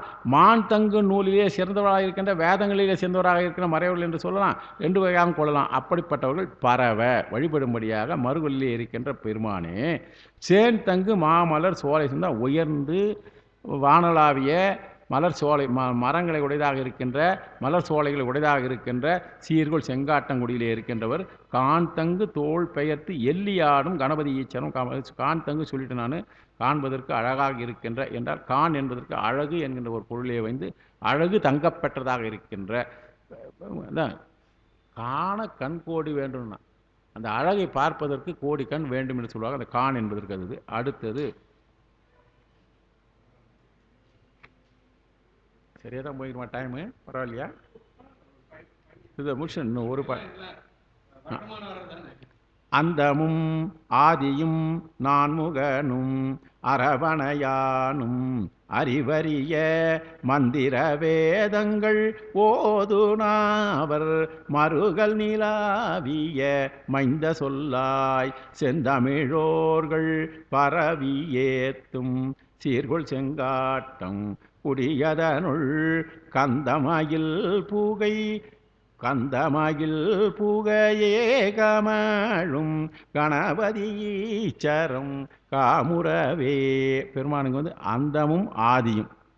அந்தம் என்பது அடியை குறிக்கிறது, ஆதி என்பது முடியை குறிக்கிறது.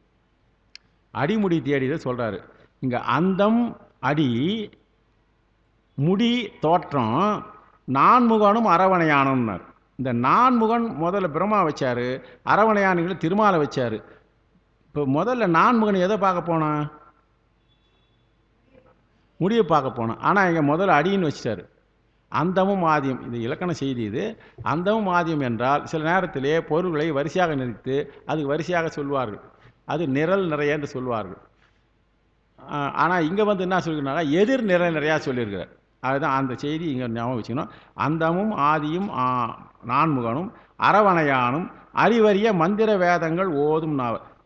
திருமாலினாலும் பிரம்மாவினாலும் அடிமுடியை தேடி காண்பதற்கு அரியதாக இருக்கின்ற பெருமானுடைய மந்திர வேதங்கள் ஓதும் நாவர் மருகல். அப்படிப்பட்டவராக இருக்கின்ற, மந்திரங்களை ஓதுகின்ற நாவினை உடையவராக இருக்கின்ற திருமருகளிலே வீற்றிருக்கின்ற பெருமானே என்றால் பிரம்ம விஷ்ணுக்கனால் அறிய முடியாதவனாக இருக்கின்ற பெருமானேன்னு சொன்னார்.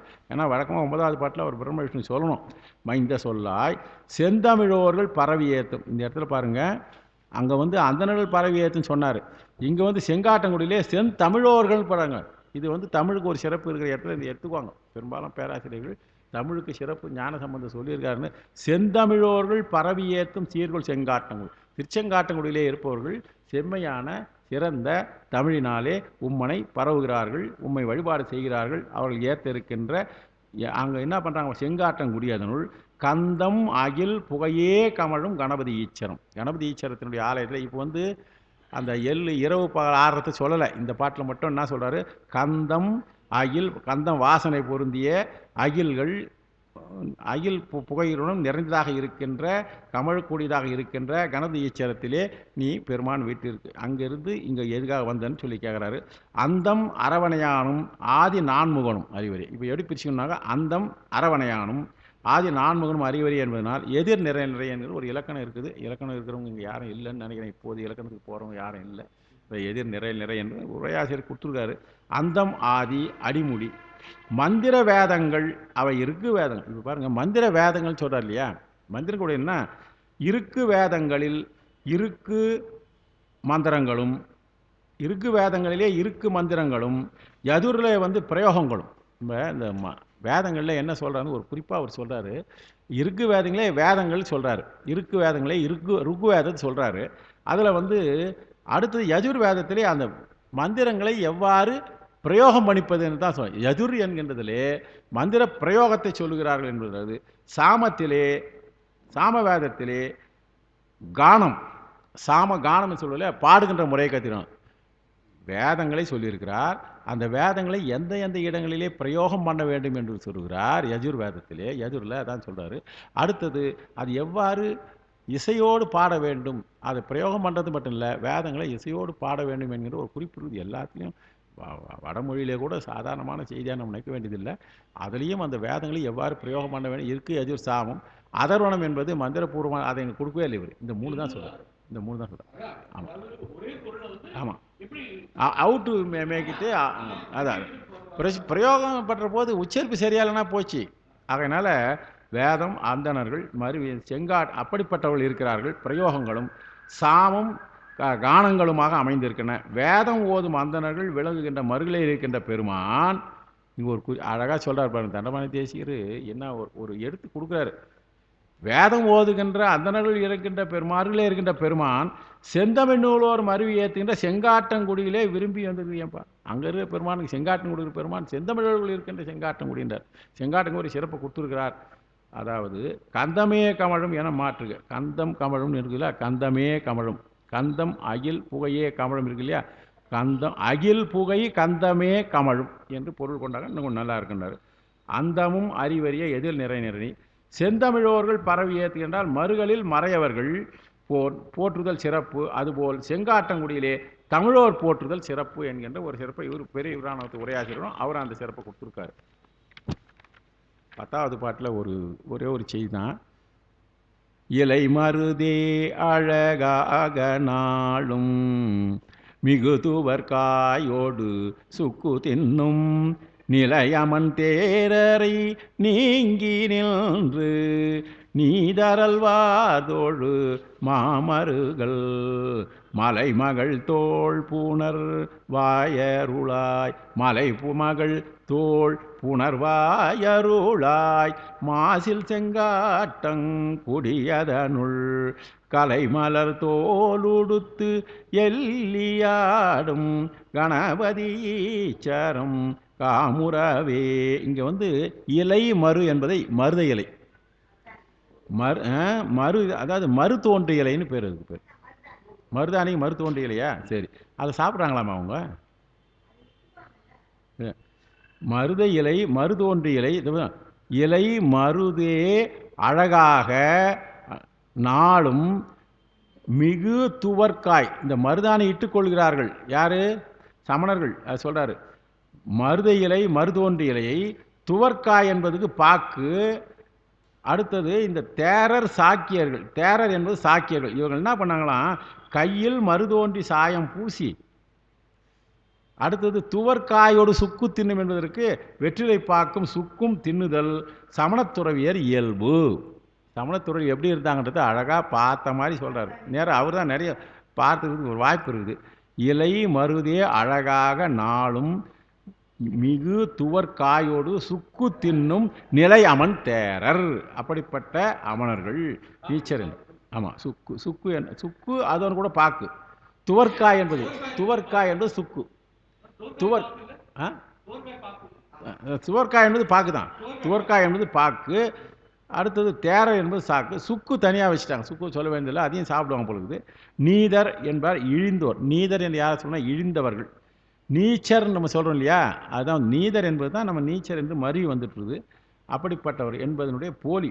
நீச்சர் என்பது போலியாக நீதர் என்று வந்திருக்கிறது. கலை மல்கு தோல் என்றது மான் தோலாடை. கலை மல்கு தோல், கலை மல்கு என்பது சிறப்பு பொருந்தியான்னு இருக்கலாம். அதை விட கலை என்பது மானுக்கு வந்து கலைமானுக்கு ஒன்று இருக்குது. கலைமானுடைய தோல். மான் ஒரு வகை இருக்குல்ல, கலை மல்குனா மான் தோலாடை. எள்ளி என்பது இரவில். கையில் மருது ஒன்றை சாயம் பூசிக்கிறாங்க, வெற்றிலை பாக்கு சாப்பிட்றாங்க சமணத்துறைவர்கள். நீத்தர் அல்லார் தேரரை நீக்கி, இவர்களை எல்லாம் நம்ம என்ன பண்ணோம்? நீக்கிவிட வேண்டும். நீக்கி நின்று தொழும் மாமருகள், சமணர்கள் சாக்கியர்கள் இவர்களை எல்லாம் நீக்கி, அவர்கள் சொல்லுகிற சொற்களை எல்லாம் நீக்கி, அவர்களுடைய வழிபாட்டு முறைகளை எல்லாம் நீக்கி, தாங்களாக பெருமானை வழிபாடுகின்ற முறையோடு தொழுகின்றவர்கள் வாழ்கின்ற மருகள்னு சொல்ல. அப்படிப்பட்ட நிலையிலே இருக்கின்ற மருகள் இருக்கின்ற பெருமானேன்னு சொல்றாரு. கலை என்பது, இந்த கலை என்பது கருமான். இந்த கலை என்கிற சொல்லுக்கு கருமையான நிறத்தில் இருக்க ஒரு மான் இருக்குதான், அந்த கருமானுக்கு தான் கலை என்ற பெயர். நம்ம சொல்கிறோம் கலைமான் என்று சொல்லல, கலைமானுக்கு கருமான் என்று சொல்கிறார். நாலும் ஒன்று இருக்குது பாருங்க. நாலுதல் என்றால் தொங்குதல்னு பேர். நாலுதல் என்றால் தொங்குகின்றது என்கின்ற ஒரு பொருள். நான் சொல்லுவேன் நான்றவாயும், நான்றவாயின்னு சொல்கிறோம் இல்லையா? நான்றவாய் என்றால் நாலுதல் தொங்குதல், அந்த அடிப்படையெல்லாம் வந்தது இது அடிச்சொல். அடுத்தது நாளும் குலை கமுகு ஓங்கு காழி ஞான சம்பந்தன் நலம் திகழும் மாலின் மதிதவள் மாடம் ஓங்கு மருகளின் மற்ற அதன் மேல் மொழிந்த சேலும் கயலும் திளைக்கும் கண்ணார் சீர்கொள் செங்காட்டம் குடியதனுள் சூலம் வல்லான் கடல் ஏந்து பாடல் சொல்லவல்லார் விளைவு வினை, சரி, சொல்லவல்லார் வீணை இல்லையாமே. கடைசியில் இந்த பதியங்களை யார் சொல்ல வல்லவராக இருக்கிறார்களோ, கேட்க வல்லவர்கள் இருந்தால் தான் சொல்ல வல்லவர்கள் இருக்காங்கன்னா, சொல்ல வல்லார் என்றால் கேட்பவர்களுக்கும் சேர்ந்து தான் வரும். சொல்ல வல்லார் கேட்கறவங்களா எப்படி இருக்கும்? அதனால் நாளும் என்பது தொங்குகின்ற மாலின் மதிதவள் மாடம் என்று சொன்னார். மேகத்தோடு, மாலின் மதிதவள் மாடம் மேகத்தோடு பிறை தவழ்கின்றது. இப்போ முதல் பாட்டில் ஆரம்பித்தார், அதையும் இங்கே வருகிறாரு. பெரியும் மேகத்தோடு பிறை தவழ்கின்ற மாடங்கள் திளைத்தல் என்றால், திளைத்தல் என்பது ஒத்து இருத்தல்னு அர்த்தம். திளைத்தல் என்று சொல்கிறோமே, நம்ம திளைத்தினா மகிழ்ச்சியாக இருக்காங்க. ஒரு மகிழ்ச்சி எப்போ கிடைக்கும்?